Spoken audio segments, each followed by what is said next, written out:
நண்பர்கள் அனைவருக்கும் வணக்கங்க. இன்றைக்கி நம்ம என்ன பார்க்க போகிறோம் அப்படின்னு பார்த்துட்டிங்கன்னா 60ங்கிற நம்பரை தான் நம்ம பார்க்க போகிறோம். 60ங்கிற நம்பர் நீங்கள் பயன்படுத்துகிறீங்களா? உங்கள் ஃபோன் நம்பரில் இருக்கா, பாஸ்வேர்டில் இருக்கா, வண்டி நம்பரில் இருக்கா? இந்த பதிவு உங்களுக்கு தான். சரிங்களா? இந்த 60ங்கிற நம்பர் பயன்படுத்துகிறவங்களுக்கு பணம் சம்மந்தப்பட்ட ஒரு தேடல் இருந்துகிட்டே இருக்கும்.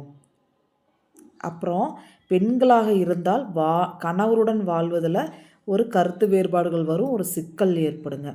பண பற்றாக்குறை ஏற்படும் போது தான் இந்த பிரச்சனை வரும். சரிங்களா? அதே மாதிரி 60ங்கிற நம்பர் பயன்படுத்துகிறாங்க அப்படின்னா ஏதோ ஒரு துறை, கலைத்துறையில் இருக்காங்கன்னா அவங்களுக்கு சிறப்பான பலனை கண்டிப்பாக கிடைக்கும்.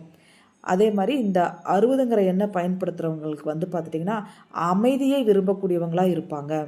இவங்க மனசில் ஏதாவது ஒரு ஆசை மனசில் இருந்துகிட்டே இருக்கும். அதை நோக்கி தான் இவங்களோட பயணமும் இருக்கும். சரிங்களா? அதே மாதிரி ஆண்களாக இருந்தால் மனைவியோடையும், அதே மாதிரி கூட வேலை செய்கிறவங்க, அந்த மாதிரி வெளியே இருக்கிற பெண்கள் மூலமாகவும் சிக்கல் ஏற்படும். இவங்க கவனமாக இருக்கணும். ஓகேங்களா? இவங்களுக்கு பார்த்துட்டிங்கன்னா பொதுவாக பணத்தை மற்றவங்ககிட்ட கொடுத்து ஏமாந்து போகிறது, மற்றவங்கள நம்பி ஏமாந்து போகிறது, அதனால் பணம் சம்மந்தப்பட்ட சிக்கலில் மாட்டுறது.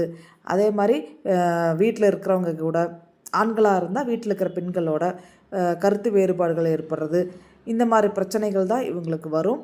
இவங்க பணத்தில் கவனமாக இருக்கணும். அதே மாதிரி இவங்க பார்த்துட்டிங்கன்னா மற்றவங்க கிட்ட குடும்பத்துலேயும் சரி வெளியே சரி விட்டு கொடுத்து போனாங்கன்னா இவங்க வாழ்க்கையில் நிச்சயம் வெற்றி அடைவாங்க. இவங்களுக்கு உண்டான பலன் இந்த பலன்தான். நீங்கள் எல்லாருமே அனைவரும் வெற்றியடைய என்னுடைய மனமார்ந்த வாழ்த்துக்கள். உங்களுக்கு தொழிலில் வெற்றியும் நிம்மதியும் சுபிட்சமும் கிடைக்க என்னுடைய மனமார்ந்த வாழ்த்துக்கள். அனைவருக்கும் நன்றி.